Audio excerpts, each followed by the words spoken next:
Good evening dear students.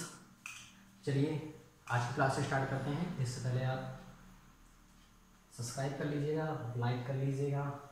ठीक, आपका अपना कोचिंग सेंटर यानी हम सबका कोचिंग, आप यूट्यूब में बोलिए हम सबका कोचिंग, लोगो निकल के आएगा। आप सब्सक्राइब कर लीजिए, जिससे आपको वीडियो लगातार मिलती रहेंगी। चलिए हम बात कर रहे थे चैप्टर 2 के बारे में। तो चलिए चैप्टर 2 में जाने से पहले कुछ चीज़ों को जान जाते हैं, फिर उसके बाद आगे चलते हैं। तो चलते हैं चैप्टर 2 पे। सबसे पहले हम पढ़ रहे थे द्विघात बहुपद, यानी हमारा चैप्टर था बहुपद। पहले हम जान लेते हैं द्विघात बहुपद का व्यापक रूप। द्विघात बहुपद का व्यापक रूप। द्विघात बहुपद का व्यापक रूप जो होता है वो ये होता है ax² plus bx plus c, जहाँ कॉमा करने पर देखेंगे जहाँ a does not is equal to 0 है। कभी भी a शून्य के बराबर नहीं हो सकता है। जो x² का गुणांक a है वो कभी भी शून्य नहीं हो सकता। अच्छा, a b c अचर राशियाँ हैं और x² और ये जो x है ये चर राशि है। ये एक चर राशि का, ये एक ही चर राशि है, एक चर राशि का द्विघात बहुपद है। देखिए a कभी भी शून्य नहीं हो सकता।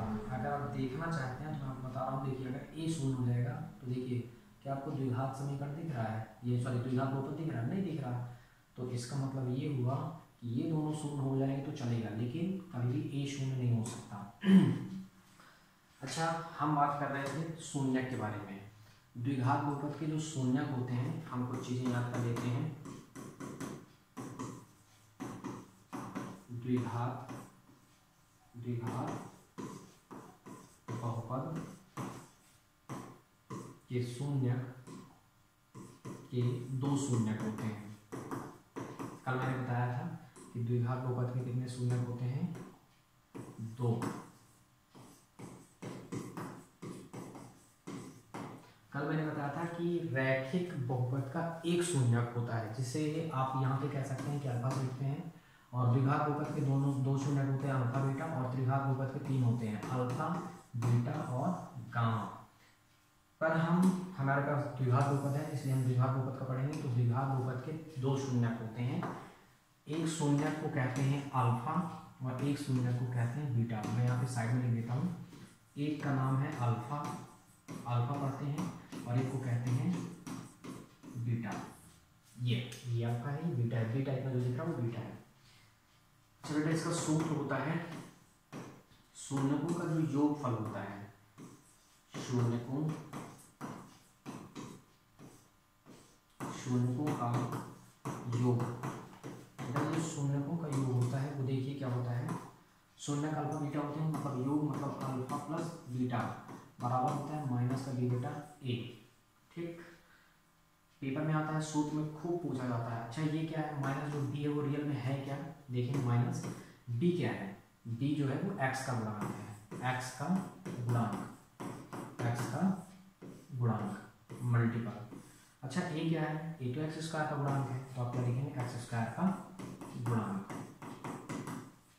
हाँ, तो हम ऐसा भी कह सकते हैं कि अल्फा प्लस बीटा बराबर माइनस एक्स का गुणांक बटे एक्स स्क्वायर का गुणांक। अगर हम ये नहीं कहते हैं तो ऐसा सूत्र जनरली आता है माइनस बी बटा ए। नेक्स्ट, शून्यकों का गुणनफल। शून्यकों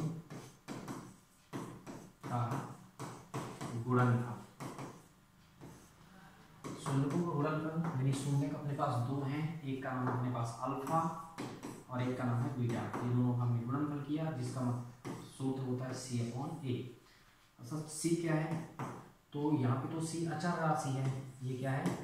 अचर राशि, हम ये भी कह सकते हैं। और बटे में क्या? A किसका गुणांक है? एक्स स्क्वायर का। हम लिख सकते हैं एक्स स्क्वायर का गुणांक। ये हो गया।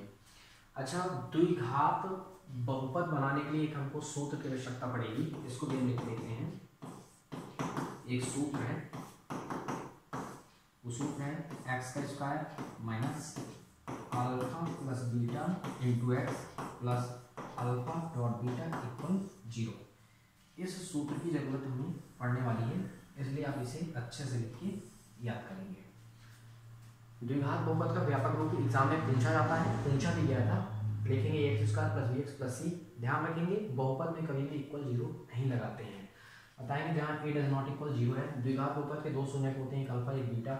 शून्यकों का योगफल क्या हो गया, अल्फा प्लस बीटा बराबर माइनस बी बटा ए। अच्छा माइनस है तो माइनस लगे रहेंगे। बी क्या है, बी तो एक्स का गुणांक है तो हमने लिखा एक्स का गुणांक। ए क्या है, एक्स स्क्वायर का गुणांक। देखिए ए क्या है, एक्स स्क्वायर का गुणांक हमने लिख दिया। शून्यकों का गुणनफल अल्फा डॉट बीटा सी बटा ए। सी क्या है, सी तो अचर राशि है और ए क्या है, वो एक्स स्क्वायर का गुणांक है। सूत्र को हम याद करेंगे, x square minus alpha plus beta into x plus alpha dot beta equal to 0। चलिए हम चलते हैं एग्जाम्पल पे। ये हमारा है एग्जाम्पल नंबर 2। दिया है द्विघात बहुपद, दिया है द्विघात बहुपद, ये द्विघात बहुपद है, शून्य ज्ञात करना है और आपको क्या करना है, शून्यकों के गुणांकों के बीच संबंध स्थापित करके सत्यता की जांच करनी है। आपको कल याद होगा मैंने बताया था कि द्विघात बहुपद का शून्य ज्ञात करने के लिए हमको क्या करना पड़ता है, 0 मानना पड़ता है। तो हम क्या करेंगे, जब हल करेंगे तो लिखने का तरीका देखिए क्या होना चाहिए। देखिए हम लिखेंगे, दिया है बहुपद को मैंने बताया था कि px से लिखते हैं, तो आप मान लीजिए px बराबर क्या दिया गया है, x का स्क्वायर है, 7x है, धन का 10 है।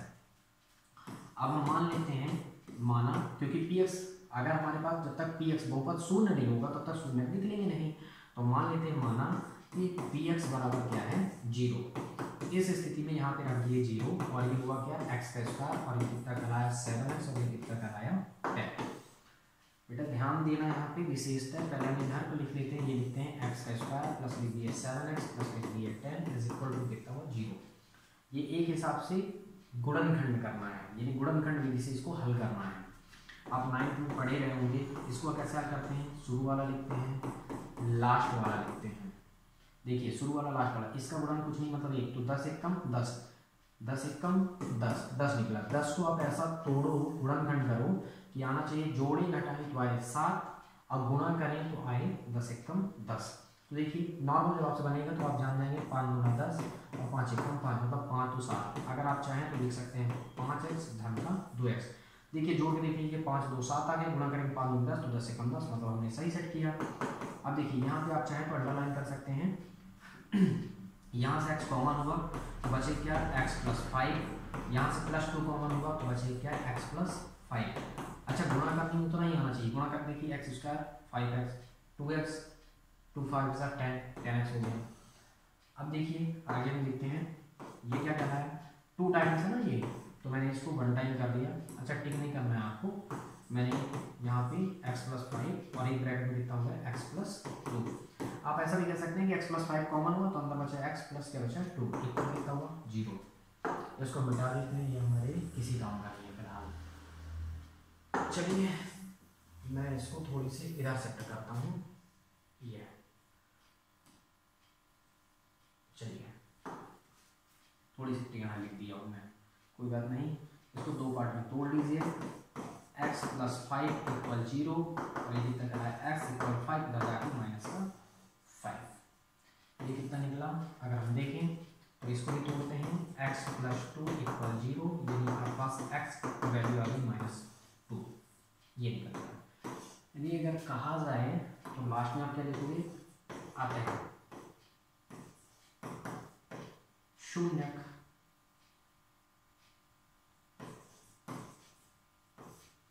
-5 व -2 है।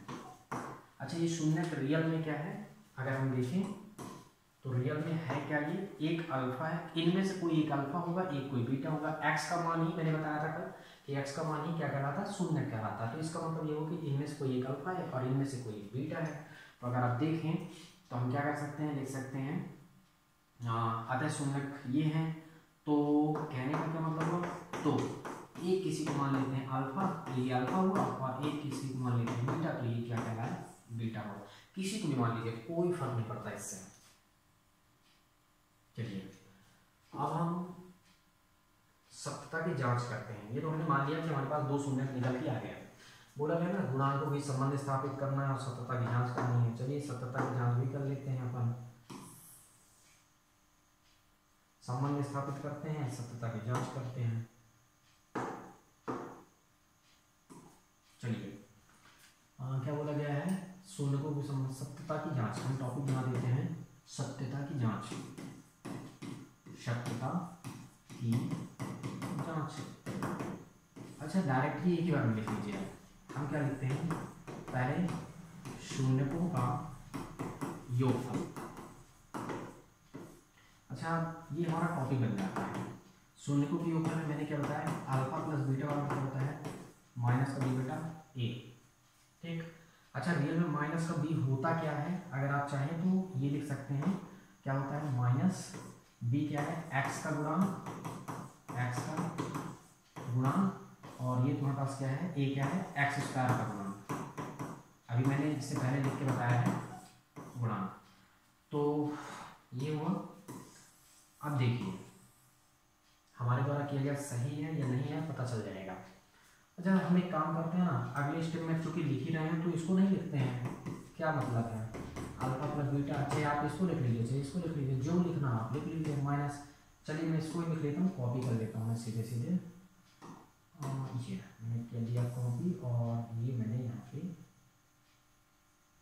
रख दिया, और इसको मैं थोड़ा स्क्रीन करके अच्छे से देता हूँ। ये मेरे पास आ गया ये। अच्छा देखिए हमारे द्वारा किया गया सवाल सही है नहीं ये पता चल जाएगा। अल्फा का मान मेरा कितना है, -5, बीटा का मान मेरा कितना है, -2 बराबर माइनस है तो माइनस। एक्स का गुणांक क्या है, एक्स का गुणांक बेटा देखिए क्वेश्चन में देखो एक्स का गुणांक कितना है 7, यानी 7 रख दिए अपन यहाँ पे। एक्स स्क्वायर का गुणांक कितना बेटा, सामने कुछ नहीं है मतलब कितना हुआ 1, तो आपके पास कितना क्या है 5 और 2 मिलकर कितना हुआ ऋण का 7, बटे में लिखा नहीं जाता ऋण का 7, यानी दोनों तरफ क्या है बराबर, मतलब आपका योगफल जो है वो बिल्कुल सही निकल के आया है। अच्छा सेकंड हम देखते हैं, हमारा सेकंड टॉपिक बनेगा शून्यकों का गुणनफल। क्या बनेगा, शून्यकों का गुणनफल, ये हमारा टॉपिक बन गया। तो चलिए इसको मैं थोड़ी से छोटा कर लेता हूँ, पीडीएफ में आपको साफ तौर पे स्पष्ट दिख जाएगा। ठीक, अगर आप चाहें तो वीडियो को रोक करके या फिर आप स्क्रीनशॉट भी ले सकते हैं, मैं भी इसको हल करने के बाद किनारे हो जाता हूँ। चलिए तो देखिए क्या होता है, सूत्र क्या होता है, अल्फा डॉट बीटा बराबर होता है सी बटा ए। जैसे सी क्या था, अचर राशि, अचर राशि, अचर राशि। ए क्या है आपके पास, एक्स स्क्वायर का गुणांक, इससे पहले मैंने लिख रखा है, सूत्र में मैंने बताया था। ठीक, देखिए अब हम एक चीज ले लेते हैं अल्फा डॉट बीटा, चाहे ये वाला ले लेते हैं अपन, ये आपके लिए आसान भी पड़ेगा थोड़ी से, और ये हमने लिख लिया कॉपी करके। थोड़ी सी मैं नीचे लिखता हूँ तो ज़्यादा अच्छा रहेगा, मैं एरो का निशान दिखा देता हूँ कि ये मेरा अल्फा डॉट बीटा है। अच्छा देखिए अल्फा का मान मेरे पास कितना था बेटा, अल्फा का मान मेरे पास -5 है, तो मैं यहाँ पे डाल देता हूँ -5 इंटू बीटा का मान बेटा मेरे पास कितना है -2।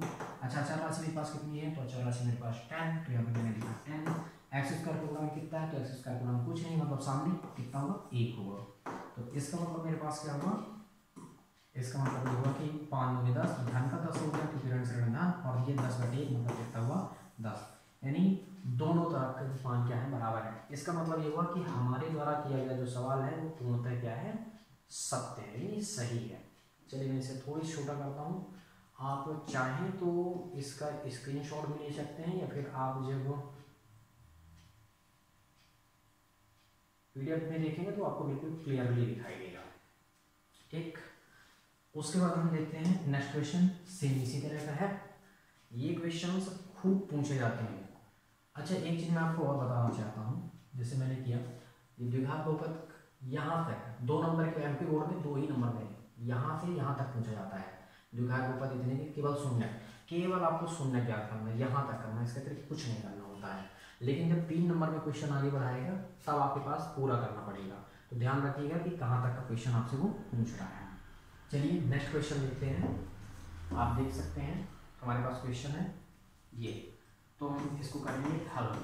कैसे लिखेंगे, आप लिखेंगे दिया है, अच्छा क्या दिया मैंने बताया ना, बहुपद को टी एक्स के रूप में लिखते हैं, एक्स के फॉर्मेट में है भी ये, यानी एक्स स्क्वायर माइनस 3 दिया है। मैंने ये भी बताया आपको करना कैसे है, शून्य तब तक नहीं निकाल सकते जब तक आप टी एक्स को 0 ना मान लें। तो अगर 0 माने तो 0 बराबर कितना हुआ, एक्स का स्क्वायर माइनस कितना हुआ 3। फिर आपके पास क्या निकला, हम देखिए माइनस 3 को उधर ले आते हैं तो कितना हुआ 3 इक्वल कितना हुआ एक्स का स्क्वायर। आप ऐसा सोचिए ना, एक्स स्क्वायर बराबर कितना कहलाया, एक्स स्क्वायर बराबर कितना है 3 है। बेटा जब वर्ग हटाते हैं ना तो प्लस माइनस और साथ में क्या लगाते हैं रूट, तो इधर से वर्ग हटा तो इधर लग गया ये।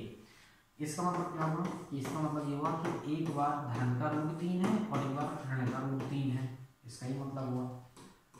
अच्छा ये भी क्वेश्चन आ रहा है, पूछा जाता है 2 नंबर में, बहुपद इतने केवल शून्य ज्ञात कीजिए, तब आपको आंसर यहीं पे छोड़ना होगा। ठीक है, इसका मतलब यहाँ क्या हुआ आप लिख सकते हो, अतः शून्य रूट 3 व माइनस रूट 3 है, ये हमने बता दिया। तो इसका मतलब क्या होगा, तो अल्फा का मान कोई एक अल्फा होगा, एक अल्फा मान रूट 3 हमने ले लिया और बीटा का मान हमने क्या ले लिया माइनस का रूट 3। किसी को कुछ भी ले लीजिए, इससे कोई फर्क नहीं पड़ता है, आंसर आपका निकल के वही आएगा। अच्छा चलिए हम सत्यता की जांच करते हैं, देखते हैं क्या जो हमने किया है वो सही भी है या नहीं है। तो चलिए सत्यता की जांच कर लेते हैं, हम करते हैं सत्यता की जांच। इसको थोड़ी सीधे कर लेता हूँ और मैं करता हूँ सत्यता की जांच। तो चलिए करते हैं, हम लिखेंगे सत्यता की जांच।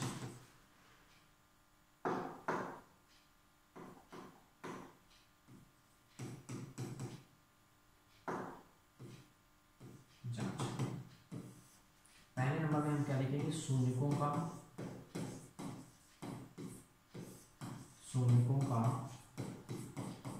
योगफल। अच्छा शून्यकों के योगफल में अभी हमने लिखा है, क्या लिखा था हमने कि बेटा अल्फा प्लस बीटा बराबर होता है माइनस का बी बटा ए।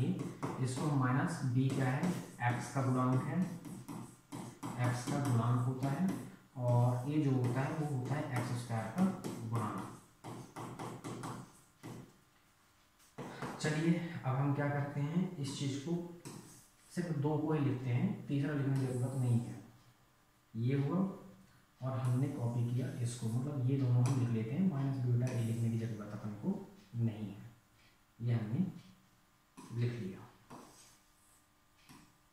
चलिए मान रखते हैं, देखिए मान रखें तो अल्फा का मान हमारा कितना है रूट 3 है, बीटा का मान है माइनस का रूट 3 बराबर माइनस एक्स का गुणांक कितना है। बेटा आप यहाँ पे देखो जब x ही नहीं है तो x का गुणांक भी नहीं होगा 0, एक्स स्क्वायर का गुणांक एक्स स्क्वायर के सामने कुछ नहीं है, मतलब कितना है 1 है। अब आप यहाँ पे देखिए ये 1 है, इसका मतलब क्या हुआ माइनस रूट 3 प्लस रूट 3 0, और 0 में डिवाइड कर देंगे तो मिलता है क्या हुआ 0, मतलब इधर और इधर दोनों बराबर है, मतलब हमारा सवाल ये सही है, शून्यकों का योगफल सही निकला। चेक करते हैं दूसरा, और इसको थोड़ी सी मैं छोटा कर लेता हूँ। अब मैं निकालता हूँ शून्यकों का गुणनफल। सेकेंड, शून्यकों का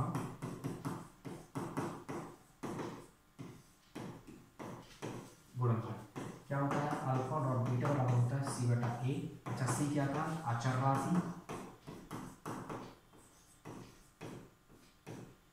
और ए क्या है आपके पास, ए है बेटा एक्स स्क्वायर का गुणांक। देखिए मैं बैक आउट कर देता हूँ, थोड़ी सी आपको दिखा देता हूँ। बेटा एक्स स्क्वायर गुणांक एक्स का गुणांक बी और बचा हुआ सब अंक वाला पोर्शन होता है सी, जिसको हम अचर राशि कहते हैं। और मैं यहाँ लिख रहा हूँ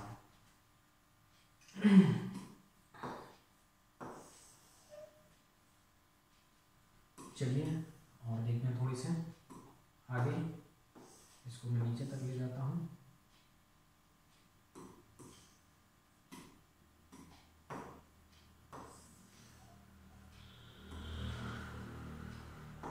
चलिए अब बताइए अल्फा का मान मेरे पास कितना था रूट 3 इंटू बीटा का मान है मेरे पास माइनस का रूट 3, और बराबर। अच्छा पहले मान ही रख लेते हैं ना पूरा, फिर उसके बाद लिखते हैं। पहले थोड़ी सी अपन नीचे कर लेते हैं इसको और बता देते हैं कि ये अल्फा और बीटा बराबर अपन को लेना है इतना, इसको ले लेते हैं, आसान पड़ेगा। तो देखिए कितना हुआ, अल्फा का मान अपने पास है कितना, रूट का 3 और बीटा का मान हमारे पास माइनस का रूट 3। देखिए अल्फा और बीटा। और अचर राशि अपने पास कितना है, तो देखिए अचर राशि हमारे पास दिखाई देगा आपको।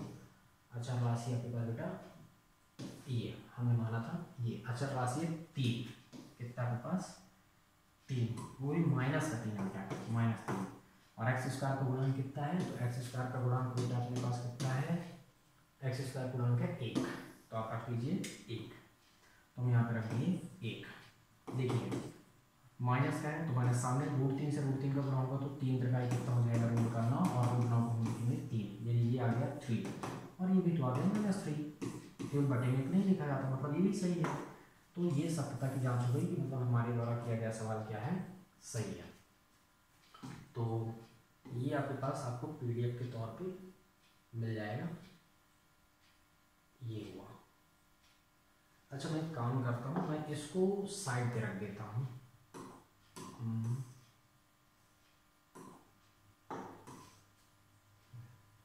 मैं इस पोर्शन को उठा के साइड में रखता हूँ, लेकिन आपको नीचे ही लिखना होगा ताकि आपको प्रॉपर दिखाई दे, इसलिए मैं ऐसा कर रहा हूँ। ये भी ये, अब मैं इसको थोड़ी सी बड़ा कर देता हूँ, ये ठीक, ताकि आपको स्पष्टता दिखाई दे। ये था ये पहले ये, फिर उसके नीचे ये, फिर उसके नीचे ये। नेक्स्ट क्वेश्चन, अगर हम नेक्स्ट क्वेश्चन देखें, हाँ देखिए ये भी आपके पास, इसको हम 2 तरीके से कर सकते हैं, पर पहला तरीका देखिए, आप लिखेंगे हल। क्या बोला है, द्विघात बहुपद ज्ञात कीजिए जिसके शून्यक का योग, पहले क्या दिया गया है, शून्यकों का योग, शून्यकों का योग, उसके बाद दिया गया गुणनफल। तो पहले मान लेते हैं शून्यकों का, पहले मान लेते हैं, मान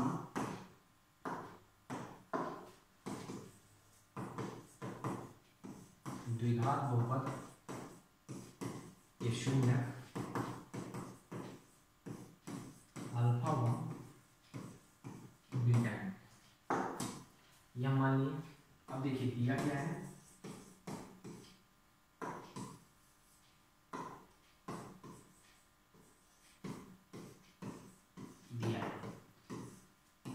बोला गया ना शून्यकों का योग मतलब शून्य के एक अल्फा है, एक बीटा है, मतलब अल्फा प्लस बीटा। पहले योग की बात किया तो इसका मतलब -3 है, और आप लिख सकते हैं यहाँ पे अल्फा डॉट बीटा गुणनफल, गुणनफल यानी अल्फा डॉट बीटा कितना है, 2 है। बोला द्विघात बहुपद बनाना है, बेटा मैंने भी सूत्र लिखाया था, हम उसी सूत्र का प्रयोग करते हैं। सूत्र क्या होगा, x square minus alpha plus beta into x plus alpha dot beta equal 0। देखिए एक्स का square minus alpha plus beta मान कितना बेटा, -3 into x plus alpha dot beta मान कितना बेटा 2 इक्वल कितना हुआ 0। अगर आप देखें तो एक्स का स्क्वायर माइनस माइनस हो गया +3 और एक्स और प्लस कितना हुआ 2 इक्वल कितना हुआ 0। मैं इसको थोड़ी सी ऊपर लेके जाता हूँ। अच्छा देखिए बहुपद में क्या होता है, बहुपद में 0 नहीं होता है, तो लास्ट में ये तो आ गया, तो आप लास्ट में क्या लिखेंगे, आता है द्विघात बहुपद,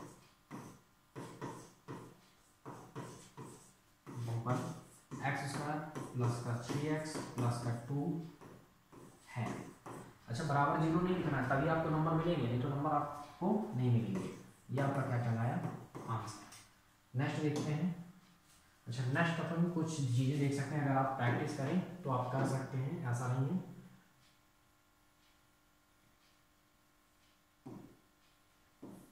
देखिए अगर आप चाहें तो कर सकते हैं, और करना क्या है आपको।